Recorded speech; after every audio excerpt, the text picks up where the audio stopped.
Hello, everyone. Thank you so much for joining me in this weekly mindfulness practice. Today, we'll do some guided meditation. Hope you can see me and hear me okay. I did change some settings again, so fingers crossed I didn't mess things up. If it's your first time joining, the whole practice will take around maybe 30 to 40 minutes tops. We'll do a little bit of discussion at first on the beginning just to set the theme, and then we'll do the actual meditation. Then we'll do a little discussion at the end as well. You can see some people showing up. Hi, Chaz Louise. Hi, Christian. Nice to see you. Nice to see you again. So today's theme has been inspired by, I had the idea the other day that when people learn meditation, whether they starting out, whether they've been practicing for a while, there's this idea of, okay, so observe your thoughts, observe your experience, observe your feelings. But the question that came to my mind is, well, what if not everyone, has exactly the same idea of what observation is, right? What if I know that some people might be better at it, some people might, might have some more difficulties or challenging. But what is that observation, right? Especially when it comes to subtle things like our own mind and our own thoughts or that internal landscape. With maybe, some people think in images, some people think in words, some people are maybe more, auditory, some more visual, some maybe a mixture of all of these different things. So when we say in meditation, observe your thoughts, I think that sometimes it would be helpful to have a little bit of structure rather than using that quite intuitive and maybe a little chaotic word of what it means to observe your thoughts or your experience. Another part of it is that we the whole goal of meditation is to develop that meta awareness, or if you want to even call it a witness self. So that is the background process of your mind, if we want to call it that way, that enables us to basically observe our experience, but without being completely maybe dissociated or completely detached. So we are able to have the experience, let's say in the heat of a moment, we experience an emotion or a feeling, but at the same time, due to that skill or process, background process of a witness self or metacognition, if you want, or meta awareness even, we are also able to kind of observe it at the same time.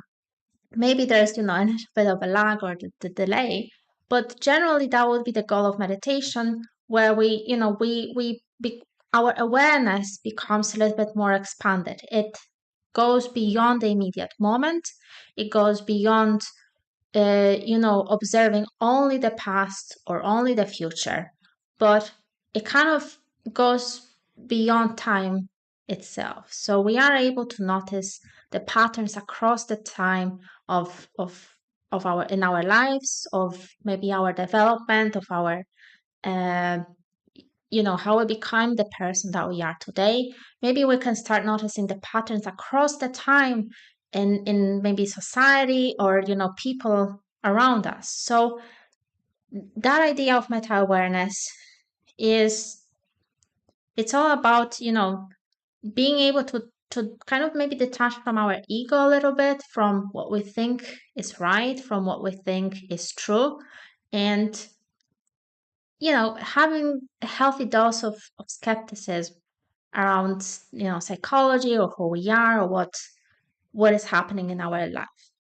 So even though I'm doing my best to try and describe this process, it is a very abstract process. It is a very abstract thing, and it is difficult to describe it all with using just words that are quite limiting. So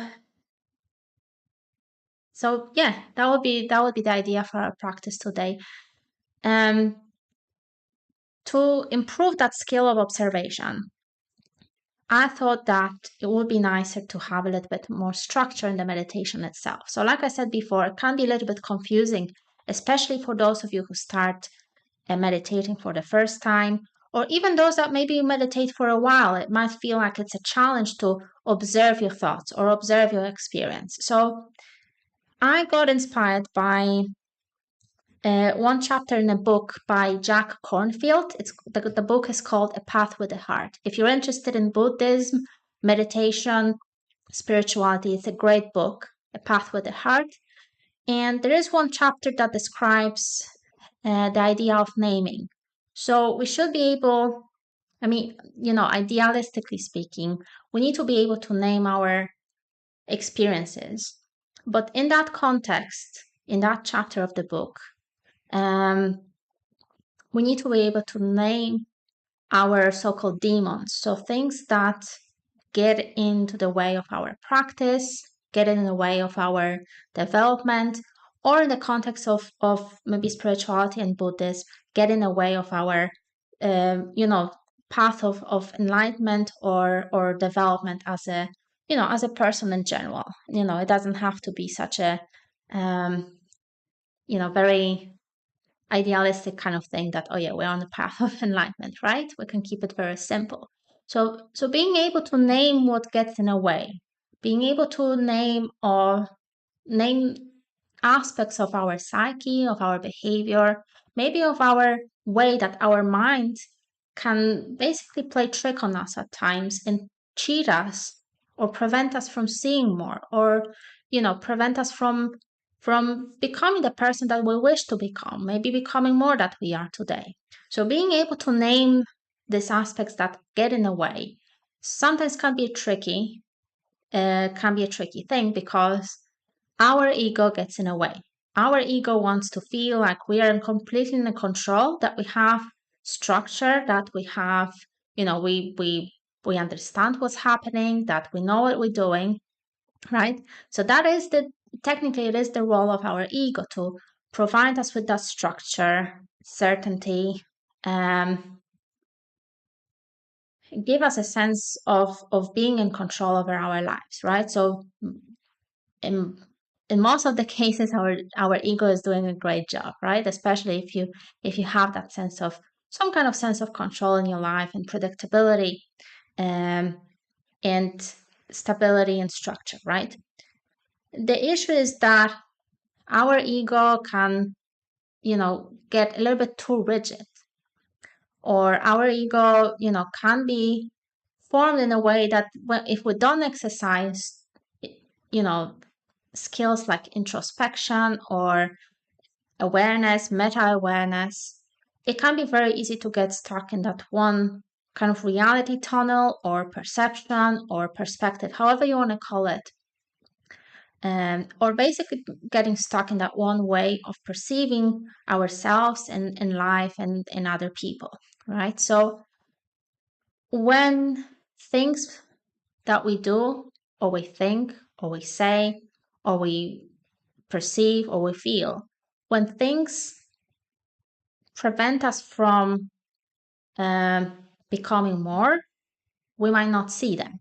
Why? Because those things might be challenging our ego, might be challenging that existing structure that we have in that existing sense of control or predictability.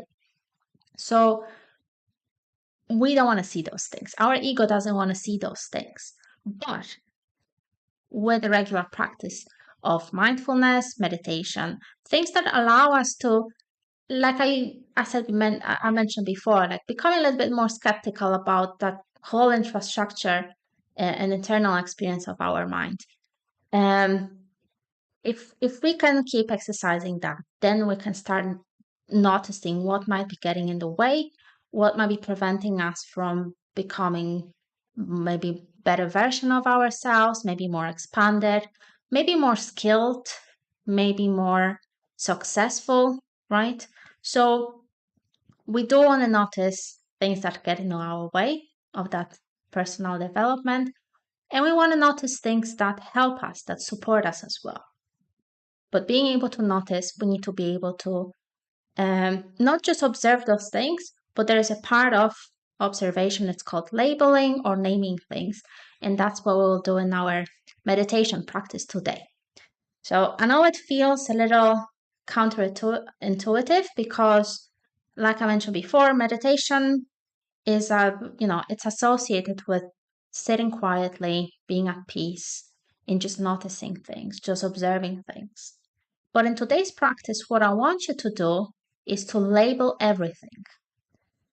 Now, how do you want to label things? You don't want to evaluate things. You don't want to say, oh, it's bad that I'm thinking this. It's wrong that I'm feeling like this. It's uncomfortable. It's stressing me out. So these are all kind of value judgments and evaluations. And what you want to do is to try and use internally a very neutral kind of language that will allow you to simply name things that are happening. So we will, of course, focus on our breath, like in previous meditations. We'll always return to the breath, and I'll guide you through this process, of course. But this time, every time you get distracted and you notice yourself getting distracted, name the distraction. So, for example, you might start thinking about what you will be doing tomorrow. You notice that process, name it in your mind, planning. Or you might notice that your leg maybe is getting uncomfortable or is getting tense. You notice that, you observe it, label as, okay, discomfort in the leg, for example, or sensation in the leg, to use even cleaner language. So basically, you want to practice naming things in a very concise and very clean form of language, free from judgments, free from evaluations, free from attributes or things that might evoke any feelings or emotions. So every time that distraction comes in, you don't need to fight it. You don't need to, immediately go back to your breath, but observe that distraction and name what you're observing. So it might be, okay, feeling sad, feeling stressed, feeling angry, or maybe if it's a thought, maybe it's planning, thinking about past, thinking about my friend, thinking about my work. So you want to start putting all these labels. So with this kind of practice, the idea is that you're developing even more internal structure that will allow you to create that detachment from your thoughts and from what you're experiencing. So rather than being immediately pulled into anything that comes into your mind or feeling or experience and just staying with that, what we'll be doing is staying with that distraction, observing it, naming it, so that you're both part of the distraction, so you're able to experience it, but at the same time you can step away and you observe it at the same time. So that would be the kind of development of that witness self or meta awareness. Okay, so we will do practice for about maybe 15 minutes. I can see it's already 1:15. Time is flying today. So whenever you're ready, find a comfortable spot when you can sit down free from distraction. You can lie down if you want, but for the meditation practice, I do recommend sitting up straight, either on your chair or on the floor. And make sure that you can feel the gravity. If you're sitting on a chair, make sure that both of your feet are on the ground. If you're sitting on the floor, make sure that you can fully touch the ground and feel the gravity.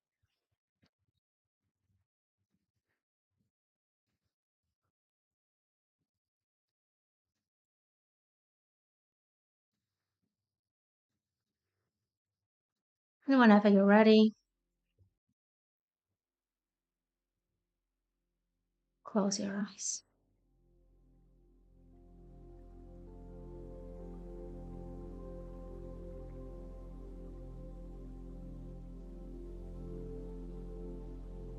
Close your eyes and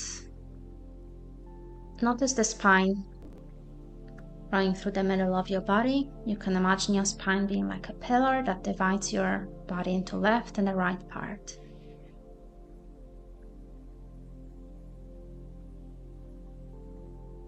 Notice your hands touching your lap or your thighs. Notice the gravity pulling you down.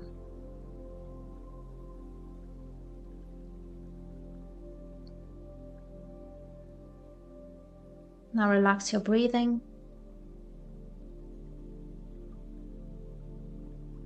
Focus on long exhales. You can let go of inhalations. The inhalation will happen naturally if you fully exhale.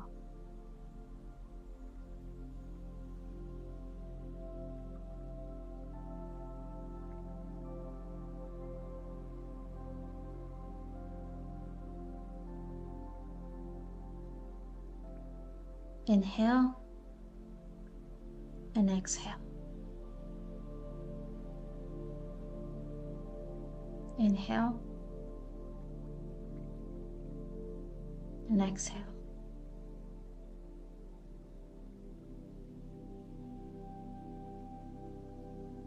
Inhale, exhale.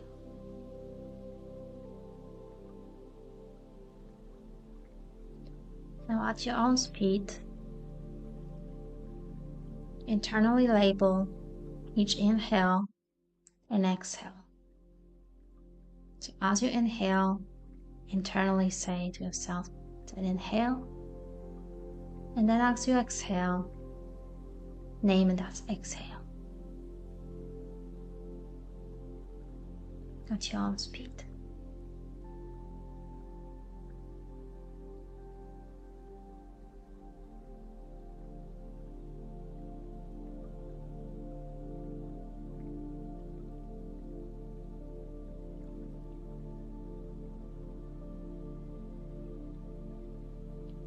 And as you're naming your inhales and exhales, just gently pay attention to your breath. Notice any sensations. Notice how long it is. Notice how fast it is, how slow.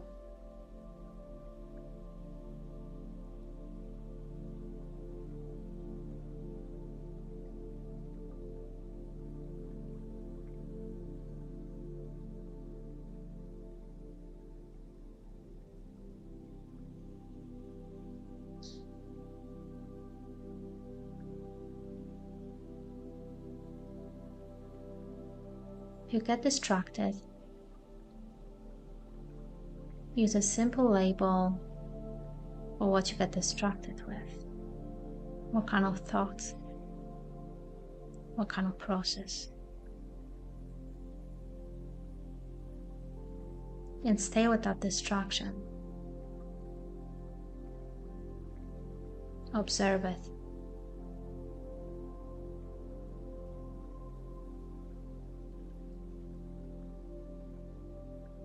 And once it feels like there's not much energy to it anymore, return your attention to your breath and naming each inhalation and exhalation.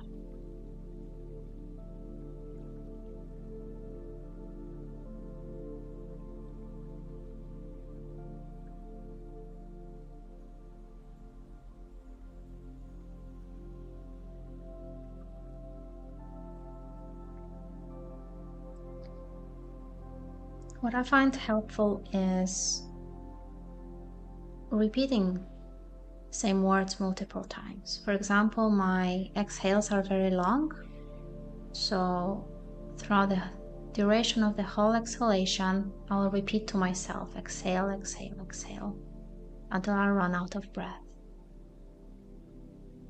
And then as I inhale, I repeat inhale, inhale, inhale for the whole duration of inhalation.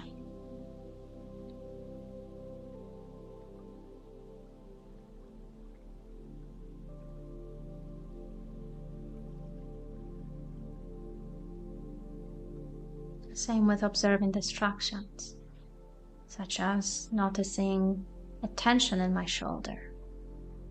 I stay with the tension and I repeat mentally, tension, tension, tension, until it goes away, fades into the background, and I bring my attention back to my breath. and labeling my inhales and exhales.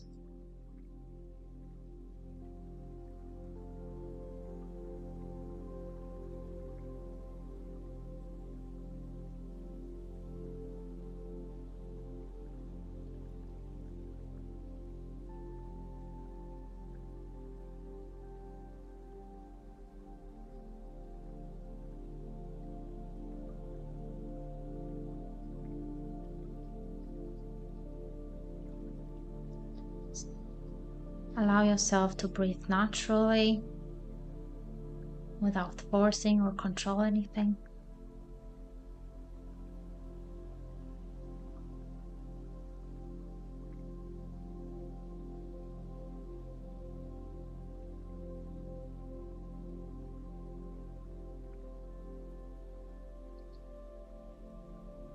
And it's okay to get distracted or forget that you're meditating. Every time you remember, just name the last thing that you observed.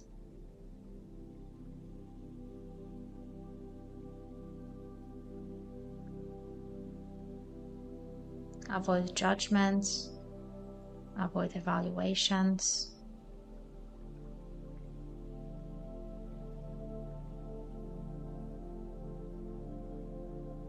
And once the distraction runs its course, bring your attention and labeling back to your breath. Slow breathing, allowing yourself to fully exhale.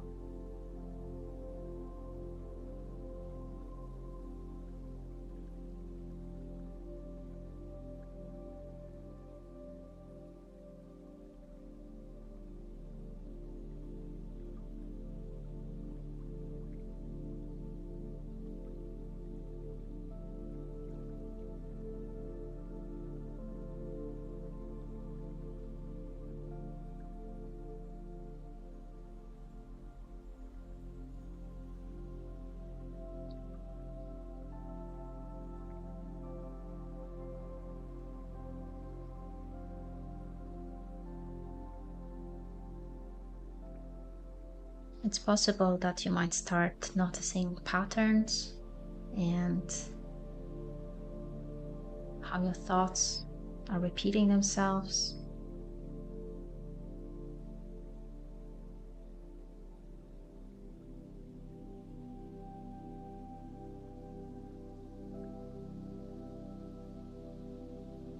Maybe there's nothing happening at all. That's also okay. And maybe you notice that emptiness.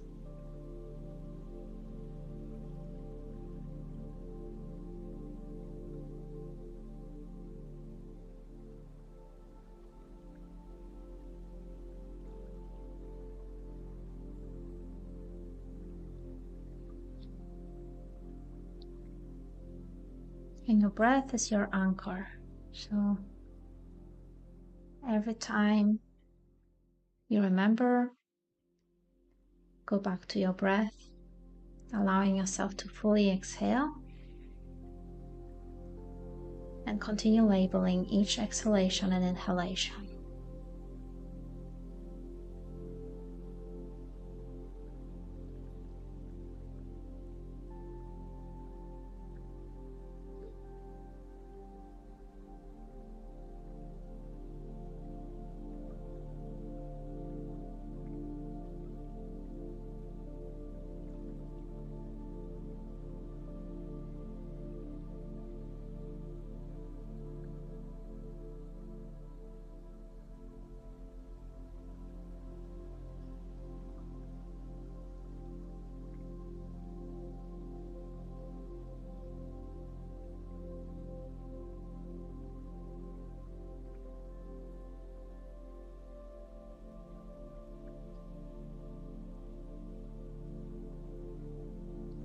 Keep the labels short,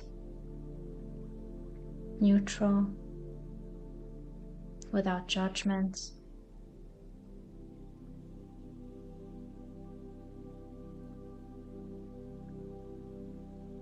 You're just the observer,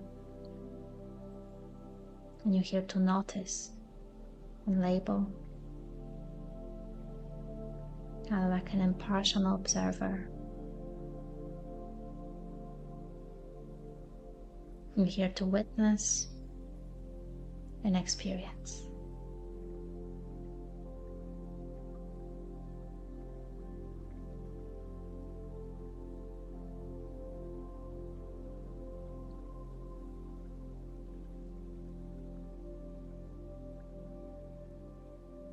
And your breath reminds you about your body, about the present moment.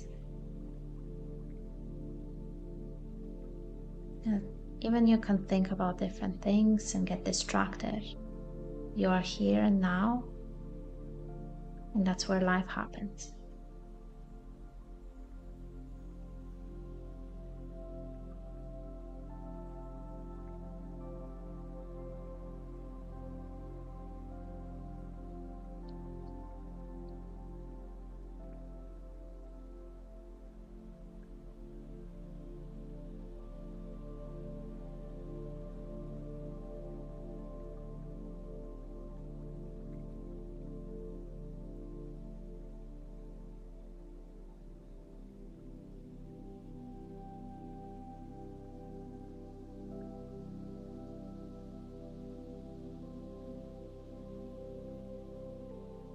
Sometimes feelings might come up, and that's okay too. Try to name them without judging them, without placing any value of whether it feels good or bad. So use neutral terms and observe and experience.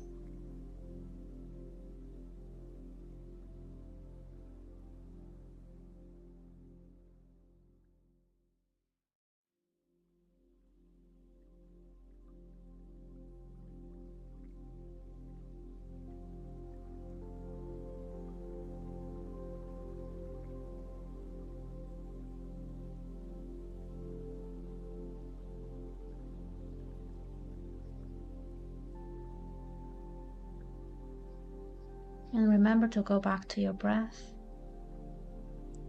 as you label every inhalation and inhalation.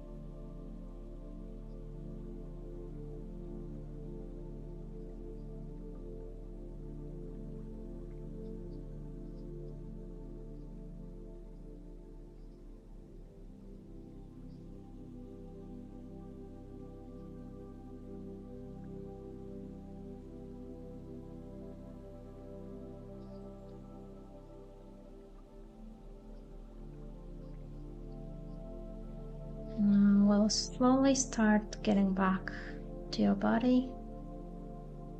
Relax back of your head, top of your head. Relax your forehead, your eyes, your nose, cheeks. Relax your jaw.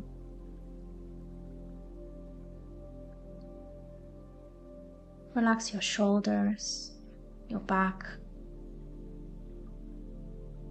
Relax your chest, your belly, pelvis, hips. Relax your hands, your arms, and relax your legs, your knees, and your feet. You can wiggle your toes, wiggle your fingers,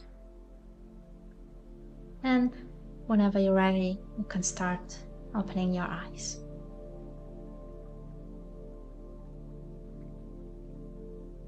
Take your time.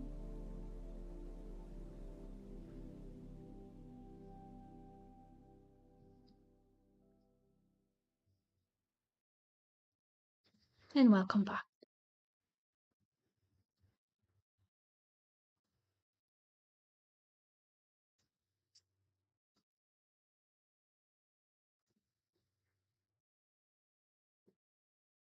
How is everyone feeling today? I wonder how did you find this experience, if you care to share. I'm just curious because we're not used to meditating that way. You know, it was very dynamic, maybe a little loud.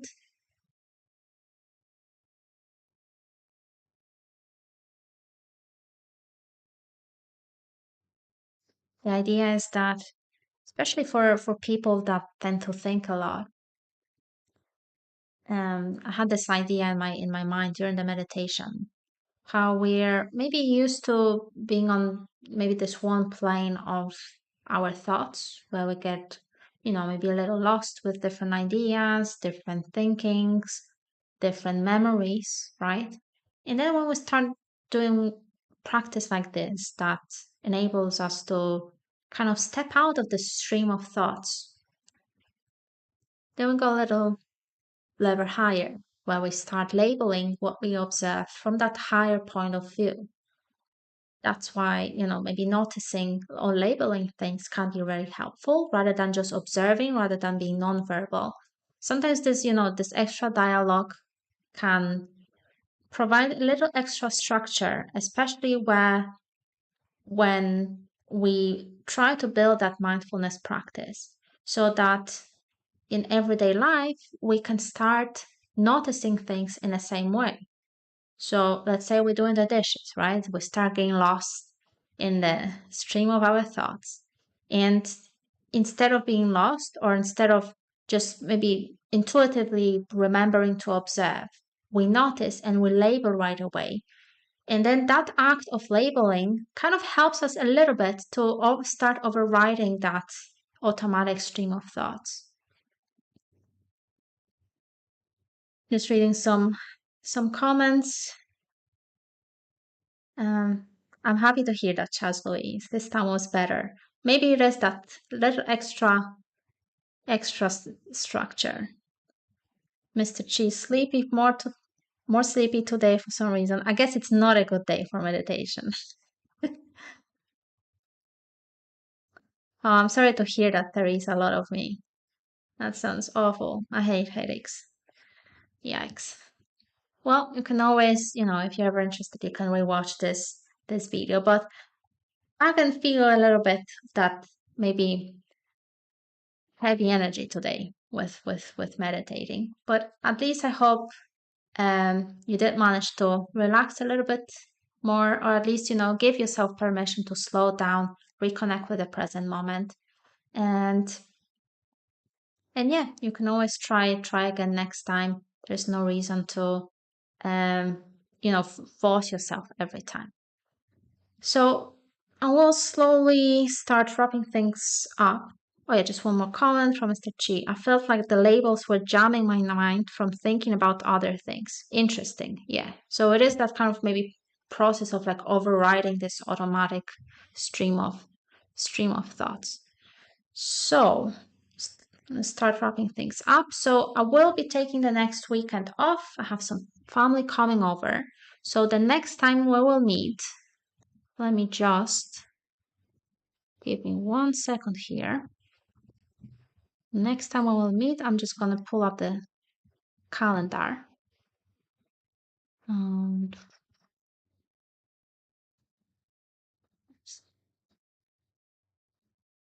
okay. Next time we will meet will be on the 8th of November, and that's going to be on Patreon. We'll meet for the progressive muscle relaxation. So for all patrons, you can join me same time. We'll do things in exactly the same format like the last time. It's going to be a 1 hour session, so lots of relaxation. So get ready for fully reconnecting with your body. This practice can be done lying down or sitting up, whatever is comfortable for you.